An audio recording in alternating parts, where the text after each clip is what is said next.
आइए आइए चलो।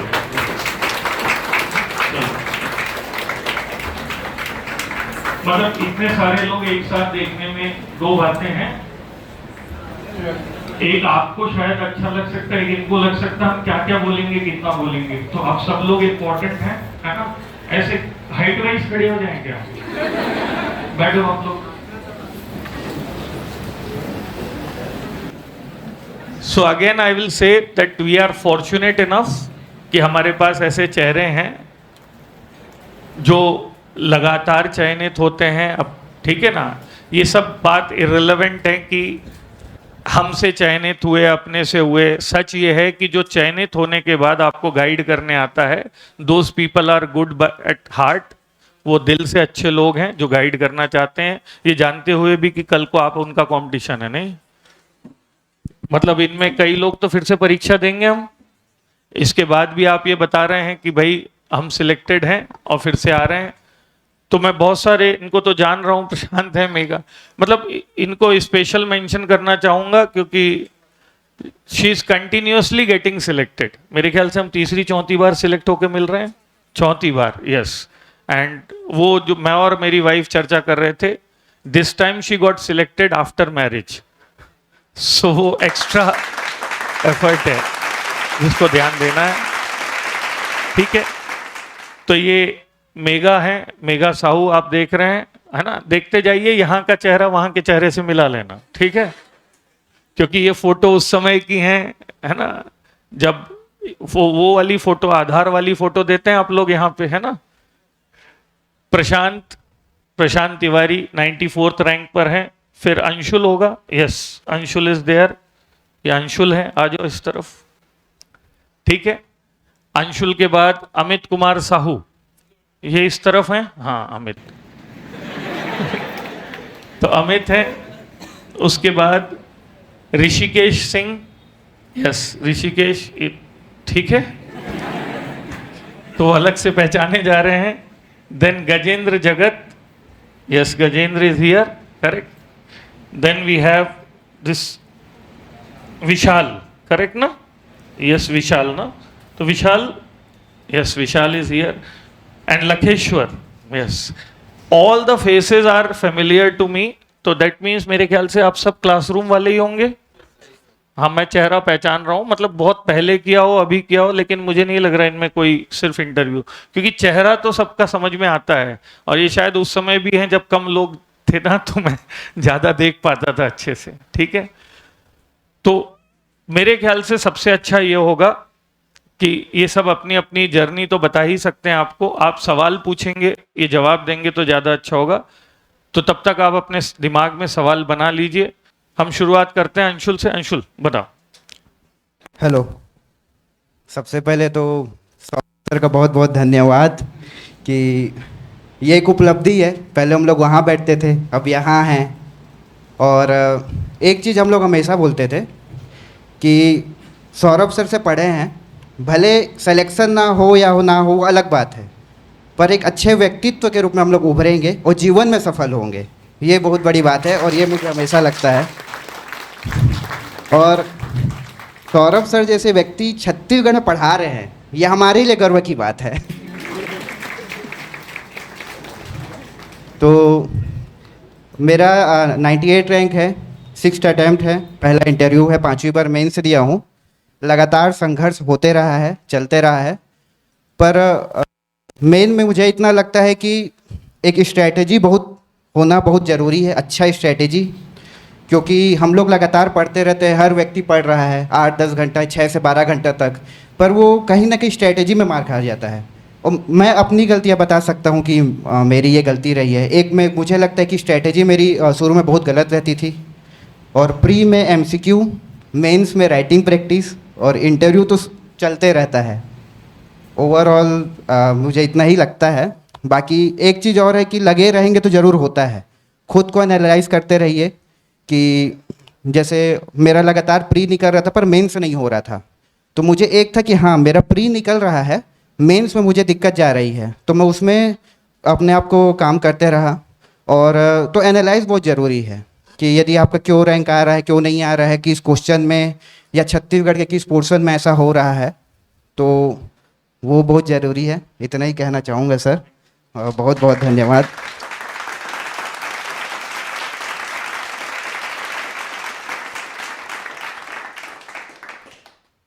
हेलो, मेरा नाम प्रशांत है। मैं दिल्ली आईएएस का छात्र रहा हूँ। सर का मार्गदर्शन अच्छे से मिला। 19 में मैं यहाँ क्लास किया था और सर जो बताए उनको अमल किया। दूसरा इंटरव्यू था मेरा, पिछले बार 118 रैंक था 2021 में, इस बार 94 रैंक है, एसटीआई मिला है। और यही कहूँगा कि सच में सौभाग्य है हम लोगों का कि छत्तीसगढ़ में सर का मार्गदर्शन प्राप्त होता है। और सर जो हैं वो बहुत विशेष प्रकार से हमको तैयार करते हैं और उनका योगदान हम भूल नहीं सकते। सबसे यही कहूँगा कि प्री के लिए तो ज़्यादा से ज़्यादा प्रश्न हल करिए, मेंस जितना ज़्यादा हो सके लिखिए, और ख़ासकर जो ग्रामीण परिवेश के बच्चे हैं उनके लिए कहूँगा कि मैथ्स और इंग्लिश को इग्नोर मत करिए, क्योंकि वो हर बार आपको बाहर कर देता है। यही है, फिर इंटरव्यू की तो कर लेंगे सब।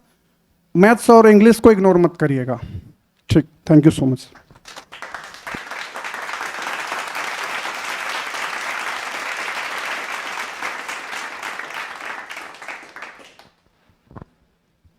First of all thank you so much Saurabh sir कि आपने फिर से मुझे यहाँ पे इनवाइट किया। हर बार मैं आती हूँ यहाँ पे कोई ना कोई पोस्ट लेके।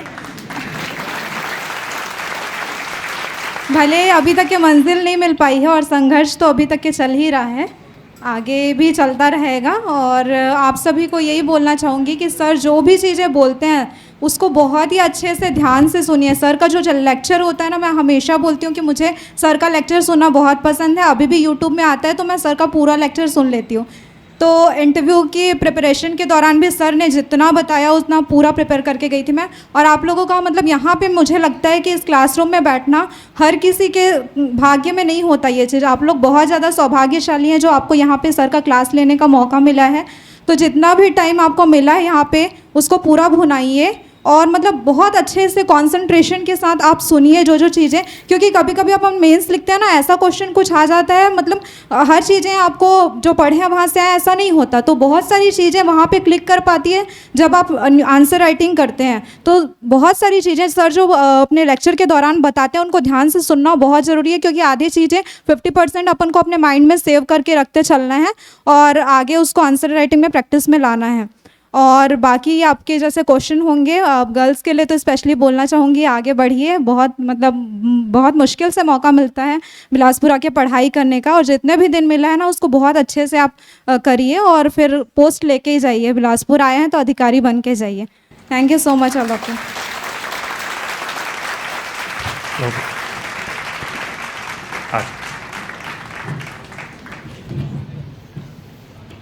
जिंदगी की अच्छी रीत है, रास्ते के हर मोड़ देती सीख है, कामयाबी की कोशिश में गुम न जाना कहीं, तुम्हें हासिल हो हर मर्तबा ये मुनासिब तो नहीं।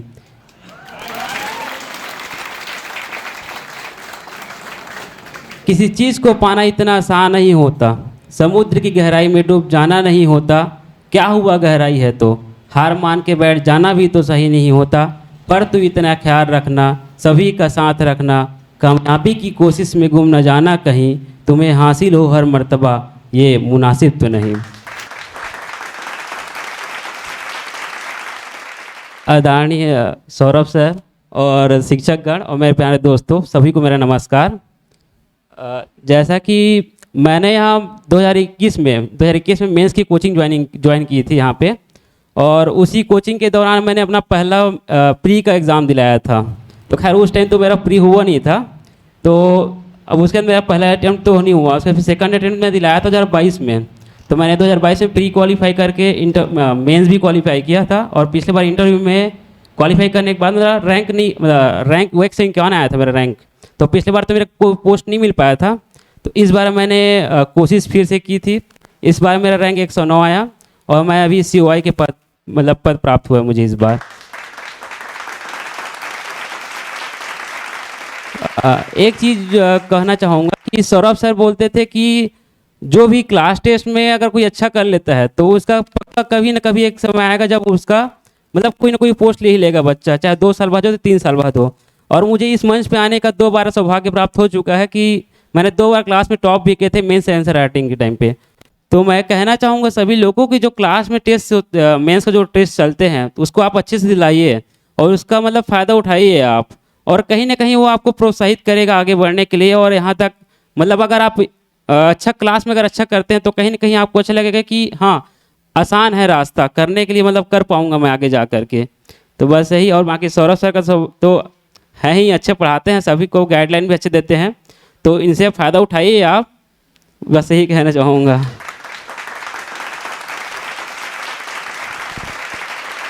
मैं सौरभ सर और दिल्ली आईएएस की पूरी टीम को थैंक यू बोलना चाहूँगा, जो मेरे को डायरेक्टली और इनडायरेक्टली रूप से मेरे को सपोर्ट किया है। ये मेरा दूसरा मेंस था और पहला इंटरव्यू था। पहले मेंस में मेरा 601 नंबर था और मैं इंटरव्यू तक नहीं पहुंच पाया था। मेरे लिए एक और कठिनाई था कि मैं जॉब प्राइवेट कंपनी में जॉब करके छोड़ के आया था, तो वो एक समाज और परिवार का दबाव भी था कि कब होगा कब होगा। तो वो धीरे धीरे मैंने अच्छे से प्रयास करके मेहनत किया और आज ये मेरे को COI का पोस्ट मिला है। सबसे प्रमुख चीज़ है कि टेस्ट देते रहिए, अपनी जो कमजोरी है उसको पहले सुधारिए। टेस्ट से ही वो है कि जो आप गलती करते हैं वो एग्ज़ाम पे नहीं होता और सुधरता है। इसके अलावा मेंस का भी टेस्ट सीरीज देते रहिए और जो अवॉइड करने की चीज़ें हैं, जो फिजूल की घूमना और दोस्ती यारी और जो आप समझ रहे हैं वो भी उसको भी अवॉइड कीजिए, कहीं ना कहीं नुकसान करता है। मेरा पहला जो था मेंस उसमें मैं ये कमी महसूस किया हूँ, उसके बाद इसको मैं ठीक करके ये पहला पोस्ट लिया हूँ। थैंक यू सर, आप हम लोग को डायरेक्ट। Good afternoon all. मेरा नाम गजेंद्र सिंह है।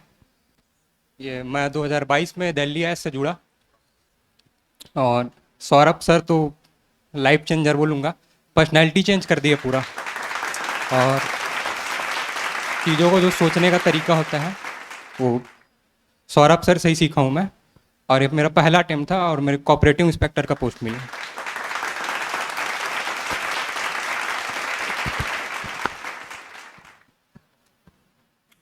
मेरा नाम ऋषिकेश सिंह है, मैं सरगुजा ज़िले का हूँ और मुझे डिस्ट्रिक्ट कमांडेंट पोस्ट मिला है। और सर के बारे में तो कुछ नहीं बोल सकते क्योंकि सबको पता ही है इनके बारे में। और एक बात था कि हमारा एक ऐसा था कि हम लोग रूम में 4 लोग थे, जिसमें से 3 लोगों ने इंटरव्यू दिया है और उसमें से एक ये है। और मैं तो कुछ नहीं किया था, मैं तो रायपुर में था। अब ये लोग तीनों तैयारी कर रहे थे और मेरा स्थिति ऐसा था कि नहीं समझ में आ रहा था क्या करूं। फिर ये लोग बोले कि आजा, तो फिर मैं आ गया। हो गया था।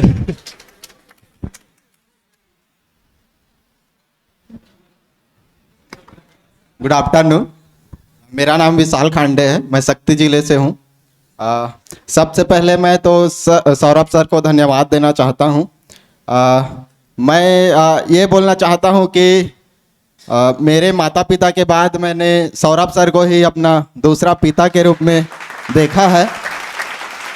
मैं जब भी प्री या मेंस के एग्ज़ाम के लिए यहाँ से, मैं उसलापुर में रहता हूँ, तो मैं जब भी यहाँ से पास होता था तो ऊपर में आपने देखा होगा एक बड़ा सा पोस्टर लगा है, तो उसको मैं जरूर प्रणाम करके जाता था।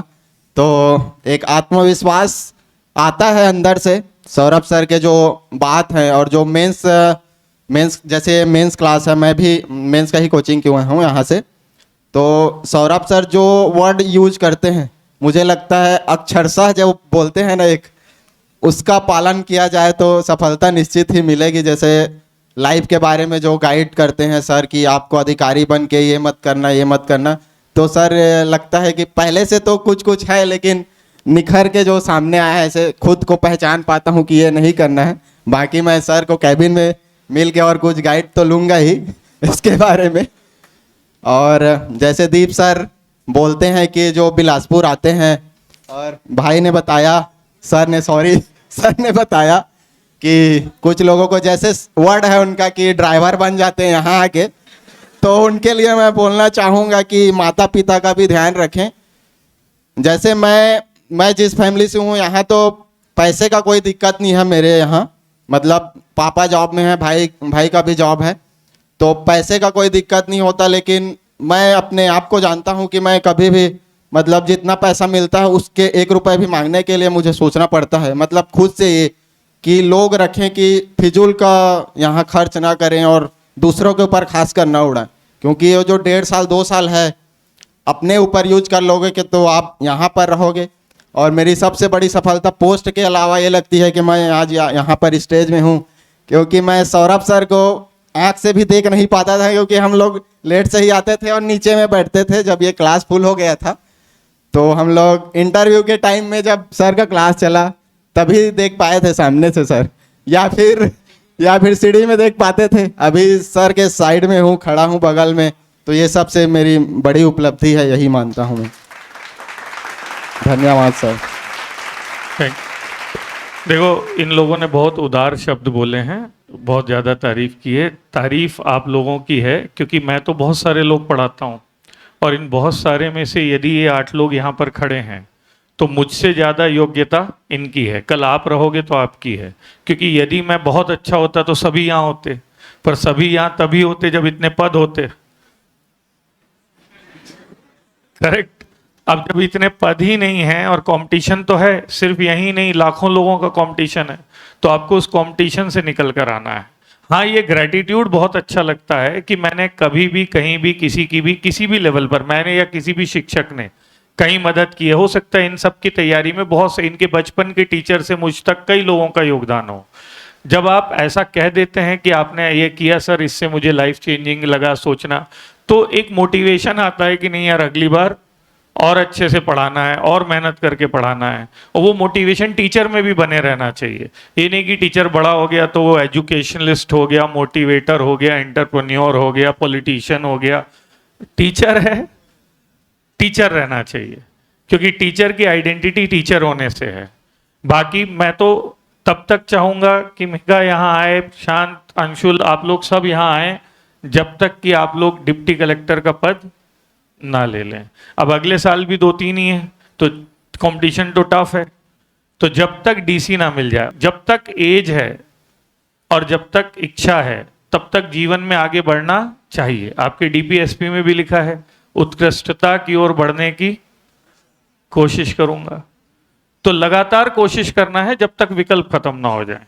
आपके कुछ सवाल ले लेते हैं। सबसे पहले तो वो ट्रेडिशनल सवाल है, वो मैं लूंगा। आप में से जो भी लगातार, मेरे ख्याल से आप सब प्री निकाल रहे हैं, जो ये बता दे कि ये कौन से पिन पॉइंटेड 3 काम करें, 3 काम ना करें। 3 नहीं, मतलब नंबर्स में, जिससे प्री इनका आसान हो। क्योंकि उसमें ये वाला कंसेप्ट ध्यान में रखकर बताइए कि 21-22 जैसा पेपर हो तो कैसा पढ़ें, क्योंकि पेपर वो हो सकता है, अटेम्प्ट करें। और इस बार वाला जैसा पेपर हो तो कैसे अटेम्प्ट करें। तो आप में से जो भी बताना चाहे, मैं दोनों तरफ माइक दे रहा हूं, शुरू करें। प्री के लिए जैसे मैं 2020 मेरा फर्स्ट अटेम्प्ट था, तो 2020, 2021, 2022, 2023 में चारों का अटेम्प्ट कंटिन्यू दी हूँ और प्री मेंस इंटरव्यू के साथ मतलब पूरा सेलेक्ट भी हुई हूँ अच्छे रैंक के साथ।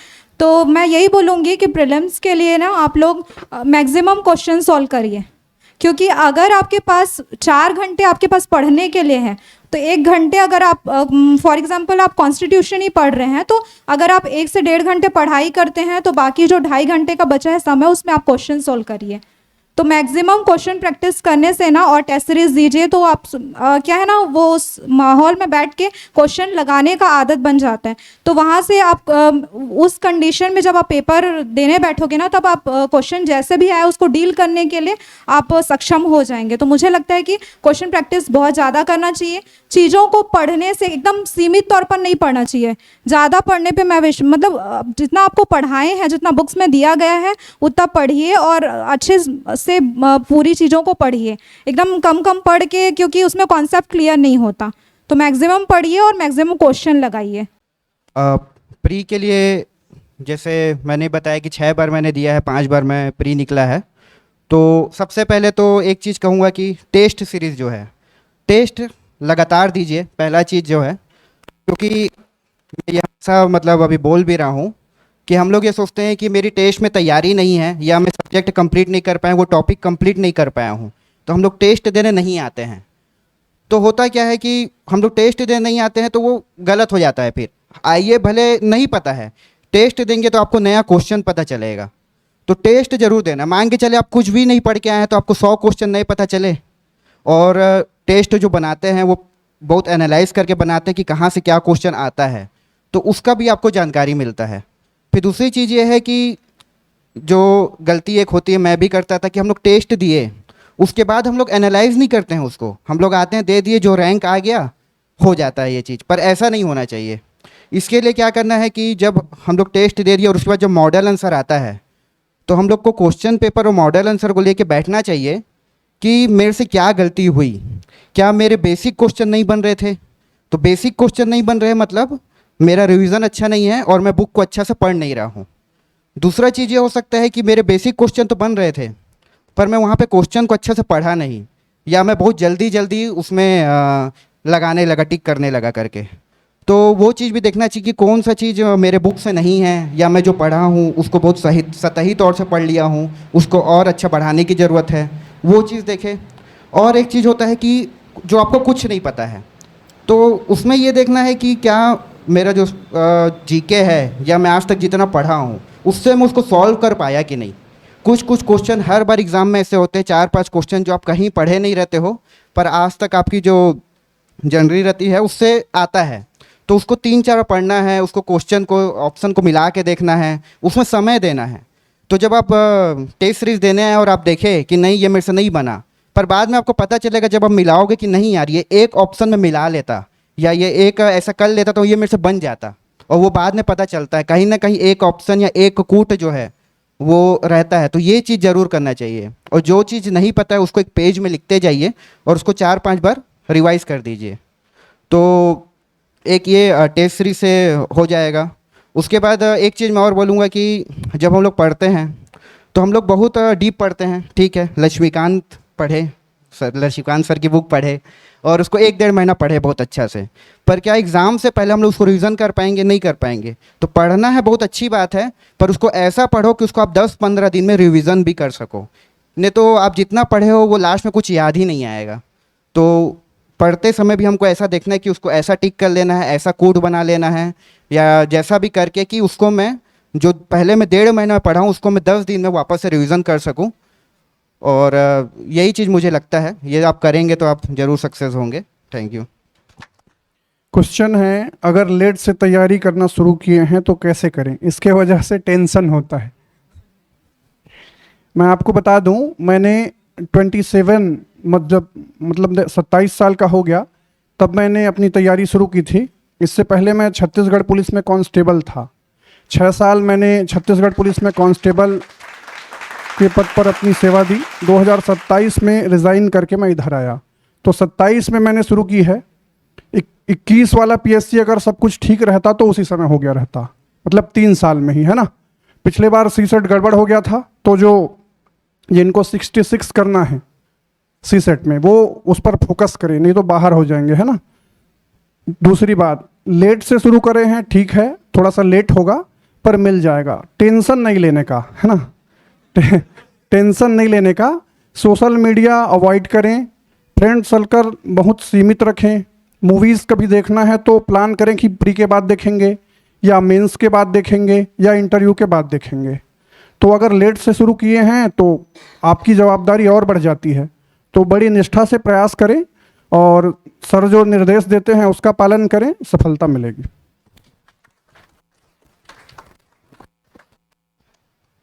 प्रश्न था, बार बार पढ़ने के बाद भी चीज़ें याद नहीं रह पाती हैं, तो इसका एक ही तरीका हो सकता है जहाँ जो मैं फॉलो करता हूँ कि पहले आप पढ़िए, उसके बाद उसको रिवाइज करिए, उसके बाद आप उसको कहीं लिख के देखिए, एक तरीका हो सकता है। और बार बार रिवीजन ही तरीका है।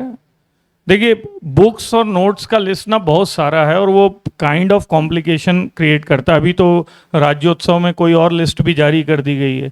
एक तो ये है कि वो कितना ऑथेंटिक है या नहीं है, उस चीज़ को यदि आप क्लियर कर दें तो आसान है। बाकी तो सारी किताबें अच्छी हैं, तो मतलब वो बहुत प्रैक्टिकल नहीं है। इन सब के अपने अपने इंटरव्यूज़ हैं, साइट्स हैं, वहाँ पर लिस्ट हो जाएगी। लेकिन राज्योत्सव के बारे में आप ज़रूर बता दें, एक लिस्ट जारी हुई है ना? लिस्ट जारी हुई हाँ, है। आगे बताओ। वो सारे बुक, जैसे वो पुराने बुक हैं, और अभी तो क्वेश्चन नए आते हैं, तो उसके हिसाब से मुझे नहीं लगता वो बेनिफिशियल होगा। अगर आएगा क्वेश्चन तब भी मतलब वो जो बुक है उपकार पब्लिकेशन का एक जारी हुआ है, यूपी से पब्लिक हो मतलब पब्लिकेशन है यूपी का, तो उन सब बुक से लिस्ट तो आया है, लेकिन मतलब बेनिफिशियल होगा वो तो इस प्री में पता चलेगा, लेकिन उतना ज़्यादा मुझे अंदर से नहीं लगता कि वो अच्छा होगा। और बुक के बारे में जैसे ये क्वेश्चन है, तो मैंने दिल्ली आईएएस की बुक क्लास नोट से ही तैयारी की है, और जो अभी नई नई बुक आई है जैसे मैं कुछ बुक जैसे जियोग्राफी, इंडियन जियोग्राफी हो गया, और मेंस के लिए पॉलिटी भी बोल सकते हैं, और उसके अलावा जो हिस्ट्री की बुक है उसका तो कोई तोड़ नहीं है। हिस्ट्री का जो मोटा बुक आया है अभी पिछले साल, 2 साल हो गया शायद सर, तो उसमें इतने सारे फैक्ट हैं और मेंस के हिसाब से हैं, तो उसमें प्री का भी क्वेश्चन कवर होगा और मेंस का भी होगा। वैसे ही जियोग्राफी का भी बुक है, उसमें 3 साल से मैं दे रहा हूँ। जैसे मैं बताऊँ तो जैसे एससी कैटेगरी से हूँ, 80 के आसपास गया था कट ऑफ, मेरा आया था 124 आया था पिछले साल, जिसमें जिसका लेवल सबसे ज़्यादा मानते हैं। तो वो सारे जो मेरी जो तैयारी है वो क्लास नोट से हुई है। और दूसरा है कि जैसे संविधान को बोलते हैं गतिशील दस्तावेज है, तो उसी प्रकार मैं मानता हूँ कि जो क्लास नोट्स है या जो भी बुक है आपकी, जो मतलब आप क्लास के समय पढ़ते हैं, उसको गतिशील दस्तावेज बनाइए, करंट को अपडेट कीजिए। और टेस्ट सीरीज जैसे है, तो टेस्ट सीरीज में जो क्वेश्चन बनता नहीं है उससे डरने की ज़रूरत नहीं है। दिक्कत यह है कि आप उसको देखते नहीं होंगे और उससे डर जाते होंगे। हम लोग ये करते थे कि टेस्ट सीरीज देते थे और 1.5 घंटे का टेस्ट सीरीज होता था और 3 घंटा लगभग हम लोग का उसको डिस्कस करने में जाता था, 1 घंटा मिलाने में और 2 घंटा फिर जो नोट्स हैं उसी में सर उसको ऐड कर देंगे। तो जो संविधान गतिशील दस्तावेज है, संविधान संशोधन करना पड़ता है, तो वो भी बुक संविधान संशोधन की तरह ही संशोधित हो गया, करेंट का हो गया। और आजकल मैं छत्तीसगढ़ के जो क्वेश्चन आ रहे हैं उसको देख पाता हूँ, तो उसमें नए नए एरिया से क्वेश्चन आ रहे हैं छत्तीसगढ़ में। तो पुराने बुक से कुछ क्वेश्चन उससे हो पाएंगे, लेकिन नए नए जो क्वेश्चन आ रहे हैं उसको आपको व्यापम मैं बोलूँगा, स्पेशली जो व्यापम का क्वेश्चन हो रहा है साल भर में। जैसे इस बार हॉस्टल वार्डन का एग्ज़ाम हुआ था, तो उसका लेवल तो पीएससी का ही नहीं है, मतलब पीएससी का कुछ लेवल ही नहीं है उसके एग्ज़ाम के। अगर मैं मेरे अनुसार, अब व्यक्तिगत राय अलग हो सकता है सबका, लेकिन मैं जो एग्ज़ाम दिया हूँ उसके अनुसार जैसे 1 घंटे में उसका टेस्ट सीरीज सॉल्व कर लेता था मैं, और 45 मिनट तो उसका कंप्यूटर क्वेश्चन सॉल्व करने में लग गया था। तो बहुत लोग का मतलब ये हो गया कि जो 100 क्वेश्चन है वो देख भी नहीं पाए हैं, और जो देख पाए हैं उन्हीं लोग का सिलेक्शन होना है। तो व्यापम के जो क्वेश्चन हैं, और पीएससी में भी व्यापम के क्वेश्चन आ रहे हैं, मतलब व्यापम के साल भर क्वेश्चन होते रहते हैं। इस साल तो खैर कुछ ही एग्ज़ाम हुए हैं, तो उनसे क्वेश्चन को निकाल के आप अपने नोट्स में डालिए। और लक्ष्मीकांत का जैसे बुक का चर्चा हुआ था, तो उस पर बोलूँगा कि लक्ष्मीकांत तो प्री के लिए सर लगता है कि पढ़ना ही है उसको, क्योंकि मेंस के सिलेबस से तो हो नहीं पाएगा प्री। तो उसमें ये कर सकते हैं कि 20 पेज, 10 पेज, 20 पेज, जितना भी आपकी जो क्षमता है, केवल उसी पॉइंट को अपने नोट्स में रखें, अलग से नोट्स बना लें, मेंस में नहीं, क्योंकि मेंस में फिर वो आपको मेंस के समय दिक्कत होगा, ज़्यादा चीज़ें आपको कम समय में नहीं कर पाएंगे।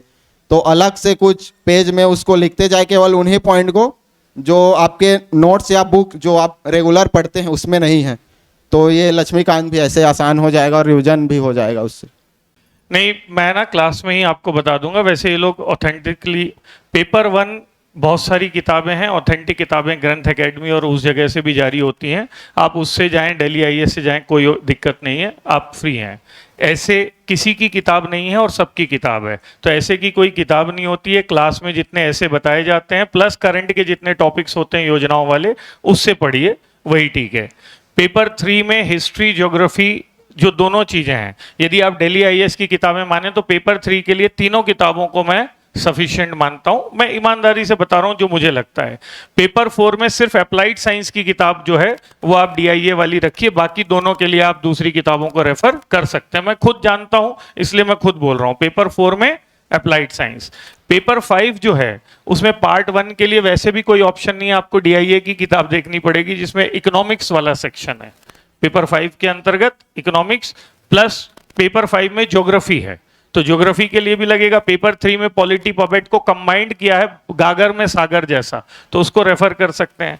सीजी के लिए जो इकोनॉमिक्स और वो है वो आपकी चॉइस हो सकती है, कोशिश ये की जाती है कि हर साल अपडेट किया जाए।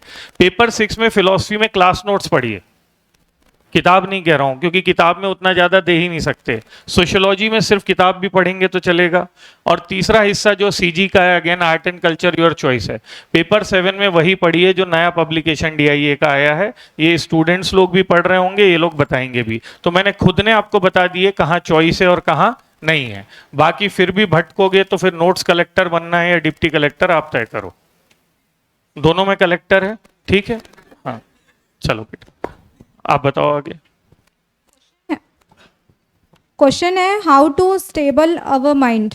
तो सबसे पहले तो ये जिसका भी क्वेश्चन है मैं ये बोलना चाहूँगी, आप देखिए कि आपका माइंड अनस्टेबल क्यों हो रहा है, स्टेबल क्यों नहीं हो रहा है, कारण क्या है जिसकी वजह से आपका माइंड भटक रहा है।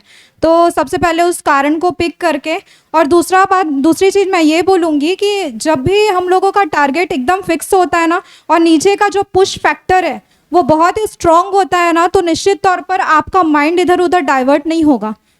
और जो भी डाइवर्ट कर रहे हैं, या तो फिर अगर आपके फ्रेंड सर्कल में या जो भी हैं, अगर वो आपको आगे ले जाने के लिए, वो आपके लिए पॉजिटिव पर्सन है जो आगे तक साथ रहेगा, तो आपको कभी भी नहीं भटकाएगा।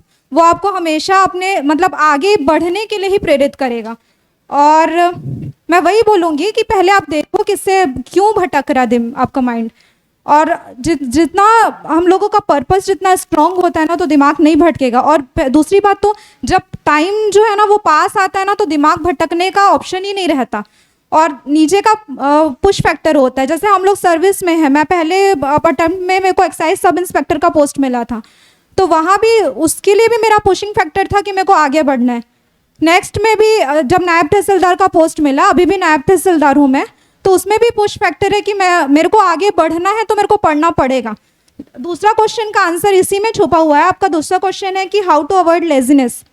हम लोगों को भी तो लेजीनेस होता होगा आने के बाद, जब ड्यूटी से थकान के, एंटी का जॉब 24/7 का जॉब है, तो वापस आने के बाद जब आपके पास बिल्कुल समय नहीं बचता, तब सिर्फ मतलब थकान रहता है, तो ये रहेगा कि सोने का मन करेगा, कि लेजीनेस आएगा, नहीं सोना है। ठंड के दिनों में तो और ज़्यादा आता है। और ठंड के टाइम में जो अच्छे से पढ़ाई किया, प्रीलिम्स के लिए वही मेन टाइम होता है, दिसंबर और जनवरी। इसी में जट के पढ़ना पड़ता है, और जितना भी टाइम मिला उसमें पढ़ाई करना पड़ता है। तो दूसरी चीज़ तो ये है कि आपको लेजीनेस आना नहीं चाहिए, और अगर आ रहा है तो उसको आप कैसे काउंटर करते हो।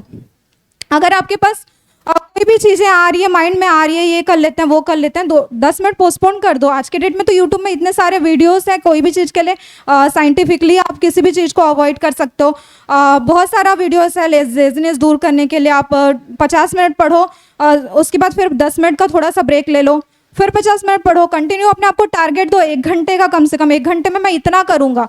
पेजेस का टारगेट, जो जैसे सर टारगेट देते हैं अगले दिन इतना कंप्लीट, इतना पढ़ के आना, अगले दिन इतना पढ़ाएंगे, ऐसा टाइप का, तो अपने आप को आप टारगेट दो कि इतने टाइम में मेरे को इतना करना है। तो उस टाइम में लेजीनेस नहीं आएगा। छोटे छोटे टारगेट में सेक्शंस में डिवाइड करके पढ़ाई करो आप, तो उसमें मेरे ख्याल से लेजीनेस नहीं आएगा। और अपना एक पीक पॉइंट होता है पढ़ाई का, उसी टाइम में सबसे ज़्यादा पढ़ाई करो, उसके बाद थोड़ा सा अपने दिमाग को भी रिलैक्स दे दो। तो ये दोनों चीज़ें हैं। और सबसे इम्पॉर्टेंट है मैनेजमेंट। बहुत इंपॉर्टेंट चीज़ होती है कि आपका जो समय है, आपको अगर 8 घंटे का समय मिल रहा है, 4 घंटे का समय मिल रहा है, आप उसको कैसे मैनेज करते हैं। इस बार तो मेरी शादी हुई मार्च में, उसके बाद फिर अप्रैल में मतलब ट्रेनिंग ही चल रहा था हम लोग का, उसके बाद फिर मई में इलेक्शन था। तो उस टाइम भी मेरे सामने सिचुएशन था, या तो मैं चुपचाप अपना काम करते रह जाती कि नहीं अब इस साल तो मेरी शादी हुई है, मैं रिलैक्स कर लेती हूँ, आगे मेरे को क्या करना है। लेकिन पुशिंग फैक्टर जितना स्ट्रांग रहेगा ना, नहीं मेरे को आगे बढ़ना है, मेरे को पढ़ना है, जो भी हो मेरा, ठीक है। मेरे को इस बार फिर, पिछले बार मेरा 43 रैंक आया था, इस बार मेरा 63 रैंक आ गया, कोई बात नहीं, इस बार नहीं मिला, लेकिन वो चीज़ फैक्टर है ना कि नहीं मेरे को फिर से तैयारी करना है, मेरे को फिर से करना है। जब तक कि मेरे में क्षमता है, मेरे में योग्यता है, मेरे को करना है। तो वही चीज़ जितना स्ट्रांग रहेगा ना, आपको आगे के लिए उतना ही ज़्यादा प्रेरित करेगा। और उसके बाद ये भटकाव चीज़ ऐसे गायब होगा ना कि आपको खुद पता नहीं चलेगा कि ये सब क्या है। ठीक है, चलो बेटा बताओ। क्वेश्चन है सब जब पढ़ने बैठते हैं तो पास्ट की अच्छी चीज़ें, फ्यूचर की प्लानिंग सोच कर मज़ा आने लगता है, और इस मज़े में पढ़ाई नहीं हो पाती है। तो ऐसा है कि इसका सर ने जवाब दिया था जब अपन क्लास कर रहे थे तब, कि या तो घर को याद करो क्या स्थिति है, दूसरा अपने आसपास को देखो सब पढ़ रहे हैं, और तीसरा सर ने बोला था कि अगर कुछ चीज़ सोच के अगर मज़ा आ रहा है तो कॉपी पुस्तक बंद करो और आधा घंटा 1 घंटा उसी को सोचो, और उसके बाद गिल्ट में आप पढ़ोगे ही पढ़ोगे, वो हमने सब ने किया है, गिल्ट में पढ़ोगे ही पढ़ोगे। सही। मेरा ये कहना है मन भटक रहा है तो भटक जाने दो, वो लंबा वाला भटकना नहीं। तो उस दिन मन नहीं हो रहा है तो छोड़ दो।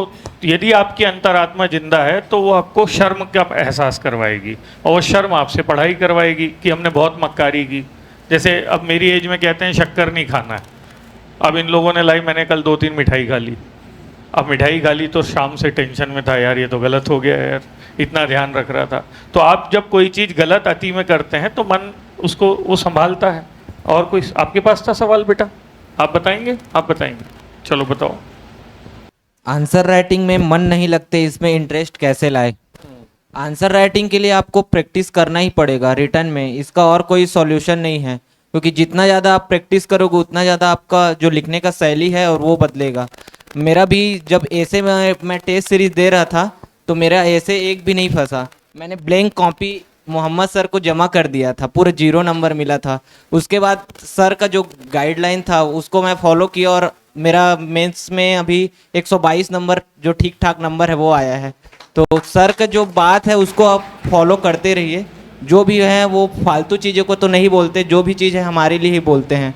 तो उसका जो भी क्लास में बोल रहे हैं उसको नोट करते जाइए, वो कहीं ना कहीं मेंस से जुड़ा हुआ है और वो काम करता है। और इसके लिए सबसे अच्छा है कि टेस्ट सीरीज देते रहिए, टेस्ट सीरीज से ही सुधरेगा और हमारा जो भी चीज़ है वो पॉलिश होगा। तो सर लोग यहीं पर हैं, आपको मिलते रहेंगे, जब कोई सवाल होगा उस पर चर्चा कर लेंगे हम। अभी के लिए इसको इतना ही रखते हैं। आओ भाई आगे आते जाओ, अपन यहाँ से देते हैं, ठीक है।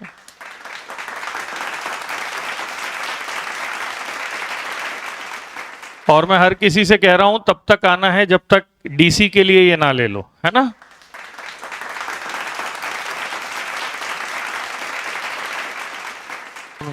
अच्छा।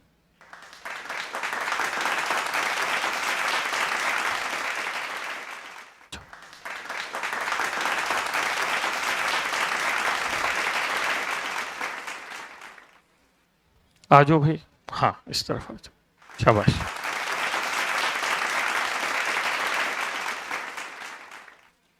और आप में से जो भी आज ज़्यादा बोल नहीं पाया है उसका अधिकार है, वो कभी भी आ जाएगा, है ना, क्लास के बीच में, और बोलेगा सर उस दिन मैं ज़्यादा बता नहीं पाया था, आज बताना है, ठीक है।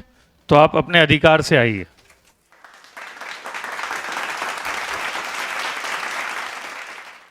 आओ भाई।